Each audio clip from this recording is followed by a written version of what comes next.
Hi friends, welcome to VividTech. உங்கள் மொபைலில் வந்து நீங்கள் கேலரியை ஓப்பன் பண்ணோன்னே ஃபோட்டோஸ் இந்த மாதிரி ஓப்பன் ஆக மாட்டேங்குதா? அதாவது லோட் ஆகுது இந்த மாதிரி பாக்ஸாக, ஆனால் ஃபோட்டோஸ் எதுவுமே காட்ட மாட்டேங்குது. மோஸ்ட்லி இந்த ப்ராப்ளம் வந்து நீங்கள் கேலரியை ஓப்பன் பண்ணுறப்ப வந்து ஃபேஸ் பண்ணியிருக்கலாம். இல்லாட்டி இன்ஸ்டாகிராம், வாட்ஸ்அப் இந்த மாதிரியான ஆப்லேருந்து கேலரியை ஓப்பன் பண்ணுறப்ப இந்த மாதிரி வந்து பாக்ஸாக காட்டி லோட் ஆகாமல் இருக்க ப்ராப்ளம் வந்து நீங்கள் ஃபேஸ் பண்ணிக்கிட்டு இருக்கலாம். ஸோ இந்த ப்ராப்ளம் வந்து நம்ம எப்படி சால்வ் பண்ணுறது அப்படின்றது தான் இந்த வீடியோவில் பார்க்க போகிறோம். ஸோ வாங்க வீடியோக்குள்ளே போகலாம். இதுதான் நம்ம சேனலுக்கு நீங்கள் ஃபஸ்ட் டைம் வந்திருக்கீங்க. நான் விக்னேஷ். மறக்காம நம்ம சேனலை வந்து சப்ஸ்கிரைப் பண்ணிட்டு அப்படியே பார்த்துள்ள பெல் ஐக்கனையும் கிளிக் பண்ணிக்கங்க. ஃபர்ஸ்ட் ஸ்டெப்பாக நீங்கள் செய்ய வேண்டியது உங்கள் மொபைலில் வந்து செட்டிங்ஸ் வந்து ஓப்பன் பண்ணிக்கொள்ளுங்க. ஓப்பன் பண்ணிட்டு இதில் ஆப்ஸ் அப்படின்ற ஆப்ஷனை வந்து கொடுத்துக்கொள்ளுங்க. கொடுத்துட்டு இதுலேயும் ஆப்ஸ் அப்படின்றத வந்து ஓப்பன் பண்ணிக்கொள்ளுங்க.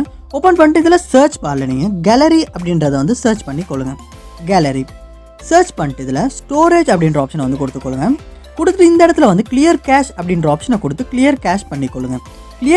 கேஷ் பண்ணிவிட்டு கிளியர் டேட்டா அப்படின்ற ஆப்ஷனையும் கொடுத்து கிளியர் டேட்டா பண்ணிக்கொள்ளுங்க.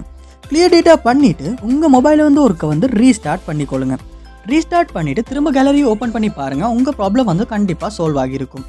ஸோ இந்த மெத்தட்டை நீங்கள் ட்ரை பண்ணுறதன் மூலமாக இந்த மாதிரி கேலரியை வந்து ஃபோட்டோஸ் வந்து ஓப்பன் ஆகாத லோட் ஆகாத இஷ்யூ வந்து உங்களால் சால்வ் பண்ணிக்கொள்ள முடியும். ஸோ கண்டிப்பாக இந்த மெத்தட் எல்லாத்தையுமே ட்ரை பண்ணி பாருங்கள். இந்த வீடியோ உங்களுக்கு ரொம்ப யூஸ்ஃபுல்லாக இருந்துச்சுன்னா வீடியோ வந்து லைக் பண்ணுங்கள், ஷேர் பண்ணுங்கள், மறக்காம நம்ம சேனலை சப்ஸ்கிரைப் பண்ணுங்கள். தேங்க்யூ.